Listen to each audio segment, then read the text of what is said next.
तुम्ही रामाच्या नावावर राजकारण करताना तुम्हाला रामाच्या नावावर सगळं मिळवायचंय ना, तुम्हाला रामाच्या नावावर सगळं मिळालंय ना, तुम्ही रामाच्या नावावर 50-50 वर्ष राजकारण केलं. राम सगळ्यांसाठी सारखा असेल तर त्याच्या उद्घाटनाची निमंत्रण तुम्ही अशी वेगळी कशी काय करू शकता? तुम्ही तुमच्या नजरा जर पक्षीय राजकारणाशी निगडीत असतील तर तुमचा राम वेगळा आहे आणि आमचा राम वेगळा आहे. तू का राम, मी का नाही? रामाबद्दल प्रत्येकाला श्रद्धा आहे, रामाबद्दल प्रत्येकाला निष्ठा पण आहे. पण स्वतःच उभं असलेलं राज्याचा उपभोग घ्यायचा सोडून फक्त भावासाठी, कुटुंबाच्या सुखासाठी रामाने सगळा त्याग केला आणि 14 वर्ष वनवासाला गेले. राम वनवासाला कशासाठी गेले, सोबत काय घेऊन गेले, कशा पद्धतीनं 14 वर्ष त्या ठिकाणी काढले?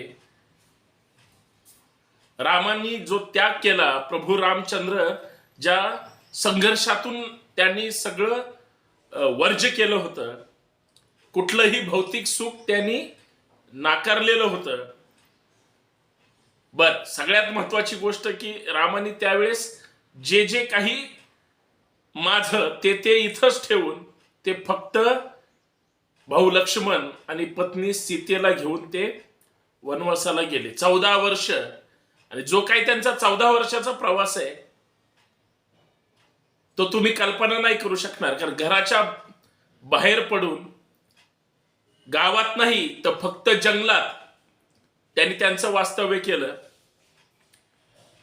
आता साधी गोष्ट आहे, म्हणजे जितेंद्र आव्हाड त्यांच्या पक्षाच्या मेळाव्यामध्ये जे काही वक्तव्य केलं, खरं तर कुणाच्याही कुणी भावना दुखवू नये, परंतु बरं बोलण्यापेक्षा खरं बोलावं असं कदाचित त्यांना वाटलं असावं, म्हणून कदाचित त्यांनी भूमिका मांडली असेल. परंतु त्यांनी मांडलेली भूमिका आत्ताचा जो प्रभू श्रीरामचंद्रांच्या वर संपूर्ण देशाच्या समाजकारणामध्ये, राजकारणामध्ये सध्या जो म्हणजे एक रामयुग आलेला आहे, त्या रामयुगाला विनाकारण छेद देणारा प्रकार आहे.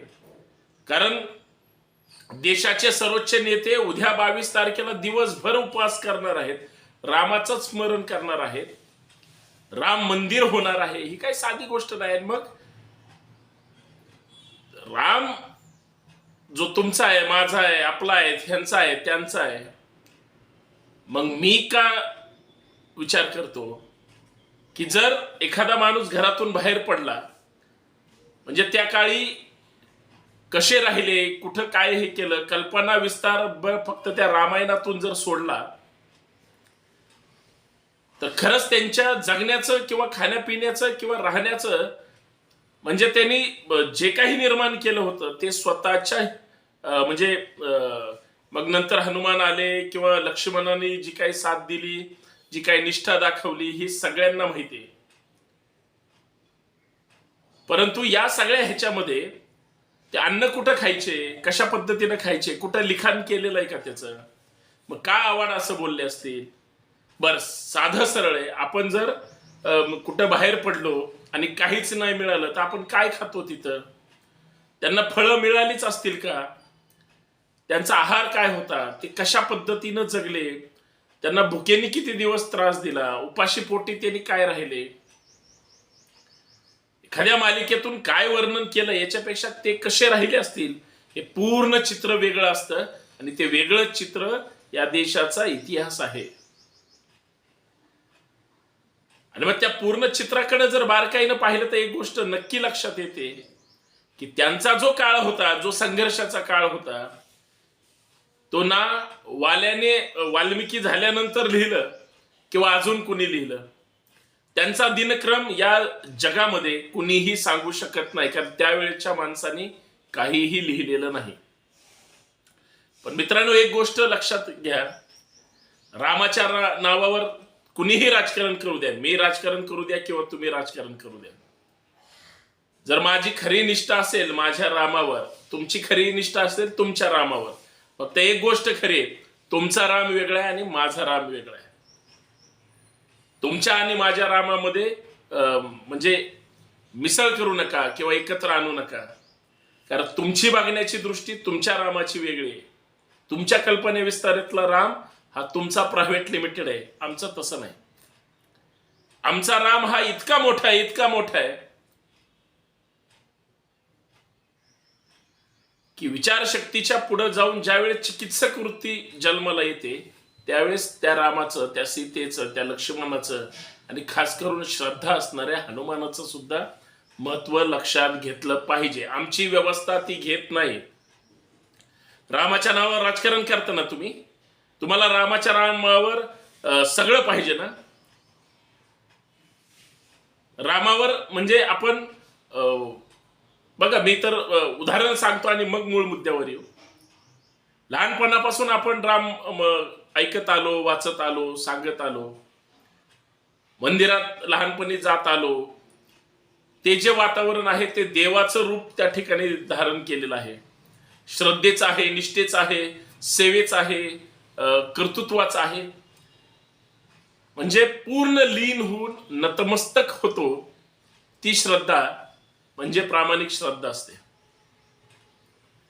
आणि बळजबरीने तुम्हाला हे सगळं करायला लावणं आणि मग त्याच्या निमित्ताने अंधश्रद्धा जी काय होते हा वेगळाच विषय.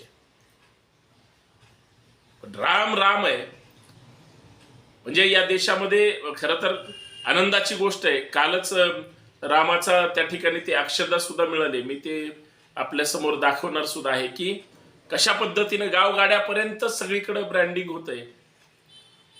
केलं पाहिजे. ज्याला जे जे जमतंय ते ते करतात म्हणूनच ते यशस्वी होतात. जे काहीच करत नाही ते आयुष्यात यशस्वी होऊ शकत नाही. मग माझा प्रश्न तोच आहे, तुम्ही रामाच्या नावावर राजकारण करताना तुम्हाला रामाच्या नावावर सगळं मिळवायचंय ना, तुम्हाला रामाच्या नावावर सगळं मिळालंय ना, तुम्ही रामाच्या नावावर 50-50 वर्ष राजकारण केलं. माझा एवढाच प्रश्न आणि विनंती आहे, रामासारखं जगायला तरी शिका. चला रामासारखं 14 वर्ष नाही 10 वर्ष तरी राजकारणातून किंवा सगळ्या ह्याच्यातून बाहेर पडून फक्त राम राम राम करत बसा. बरं आहे का हिंमत?